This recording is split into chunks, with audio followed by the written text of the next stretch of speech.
Salut à tous, c'est Pong de Geno, bienvenue sur cette vidéo qui aujourd'hui va parler de pourquoi lutter de la bonne manière vous aide à apprendre. C'est un article de Psychology Today et j'ai trouvé que c'était très intéressant et ça va un petit peu à l'encontre de ce qu'on entend dans tout ce qui est notion d'apprentissage pour faciliter.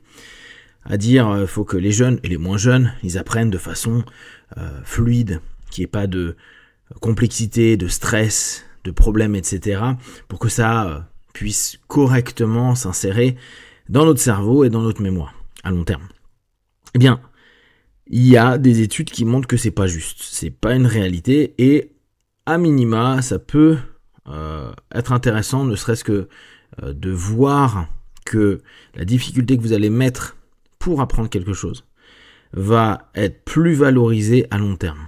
Alors, c'est un article de Alexander Puccio.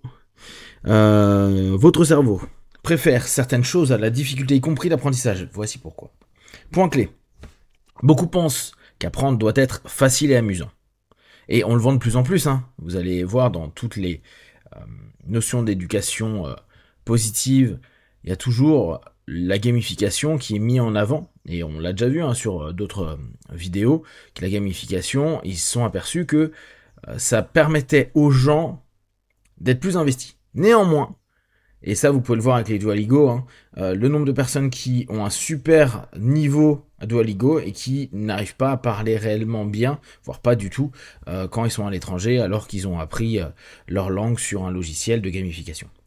Donc, mais éviter les défis pourrait nuire à nos performances. En fait, des études ont montré qu'un apprentissage laborieux conduit à une meilleure rétention et à une compréhension plus approfondie. Ce qui semble difficile aujourd'hui est payant plus tard, car notre cerveau est conçu pour apprendre à travers des difficultés souhaitables. Des stratégies telles que l'espacement, l'entrelacement et l'autotest sont particulièrement précieuses pour la mémoire long terme. Easy come, easy go est bien plus qu'un refrain pour l'une des plus grandes ballades de Queen. C'est aussi la façon dont notre cerveau semble aborder l'apprentissage. Donc ici, easy come, qui vient rapidement, easy go, qui part rapidement. Lorsque l'information est acquise sans effort mental, elle a tendance à disparaître tout aussi vite. Vous le savez bien, le bachotage, on le connaissait bien celui-là. On est en galère sur une matière, on ne l'a pas beaucoup étudié, on sait qu'on va avoir un examen, on étudie pendant quelques jours ou semaines pour ce gros examen, on arrive à l'avoir, post-examen on s'en souvient plus. Si l'acquisition est simple, notre cerveau décide souvent qu'elle ne vaut pas la peine d'être conservée, la fameuse courbe de l'oubli, faisant le reste. Comment apprenons-nous le mieux ? Après des décennies d'études sur le conditionnement d'apprentissage favorisant une meilleure rétention et une meilleure performance à long terme, le psychologue Bjorg a inventé le terme « difficulté souhaitable », qui décrit parfaitement le phénomène. Ses conclusions, publiées en 1994, ont bouleversé les préjugés actuels des étudiants et des enseignants sur les environnements d'apprentissage en démontrant que la facilité est l'ennemi de la maîtrise.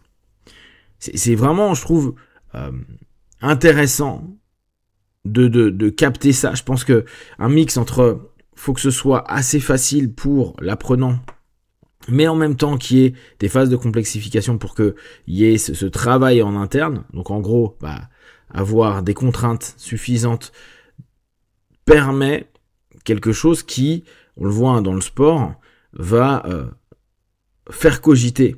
On le voit beaucoup en jiu-jitsu brésilien, où on voit les apprenants, les étudiants revenir sur les techniques, à se dire la technique semblait ok, ils la font, ils voient que c'est pas ok, et ils vont commencer à cogiter autour de la technique pour l'adapter à leur corps, à leur dynamique musculaire, etc., etc. La liste des stratégies d'apprentissage particulièrement efficaces de Bjork comprend une véritable galerie de stratégies d'apprentissage insensées que de nombreux apprenants ont appris à éviter instinctivement: les tests délibérés, les répétitions, l'espacement, ainsi que la variation des conditions de pratique. Ces techniques ont tendance à paraître plus difficiles et donnent souvent de moins bons résultats à court terme. Ça, c'est hyper important. On arrive à l'échec. Or, on le sait bien, et là on pourrait reprendre la kiné, amener à l'échec, c'est justement ce que l'on cherche. On cherche à aller à l'échec, vous pouvez aussi avoir la même chose en muscu, pour aller à moyen long terme vers du non-échec, donc de la réussite.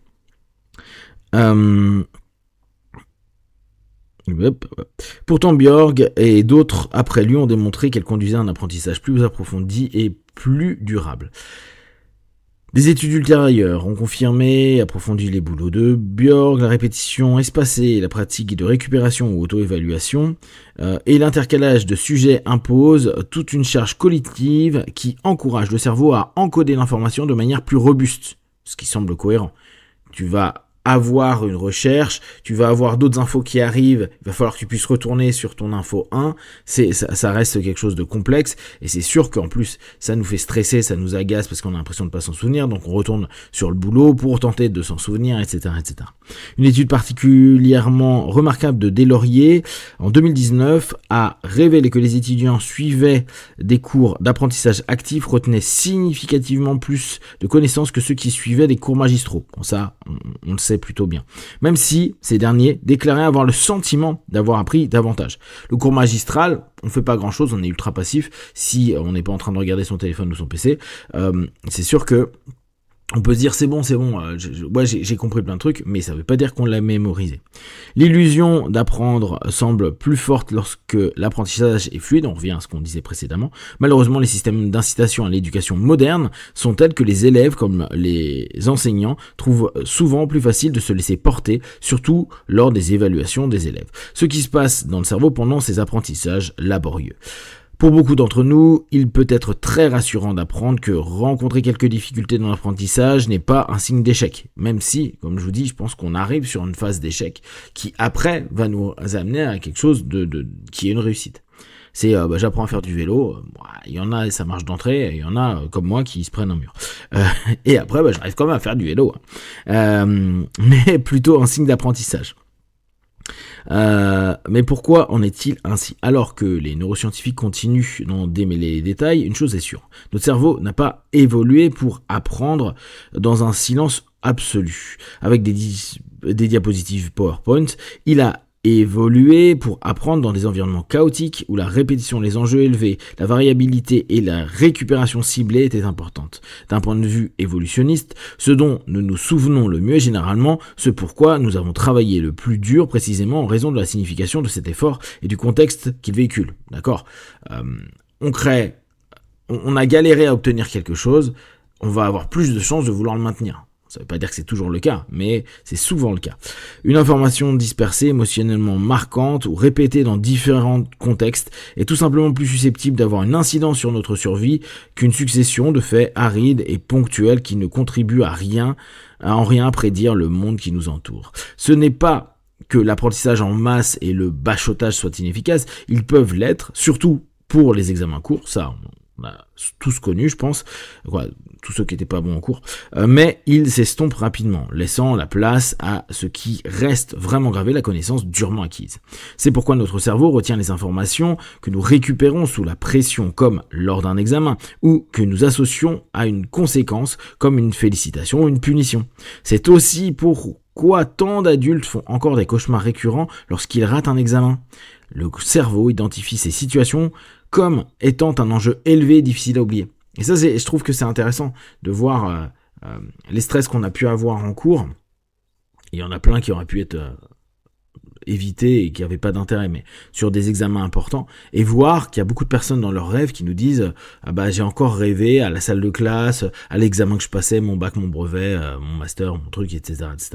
Et se rendre compte que ça les a vraiment titillés outre le stress, mais que d'un point de vue mémoriel, si on écoute cet article-là, que c'est un danger, c'est quelque chose où va falloir redonner de l'information, donc c'est pris au sérieux, et donc l'ensemble des éléments doit être connu et appliqué, dispersé en termes de l'information pour obtenir un résultat cohérent, parce que c'est un examen important.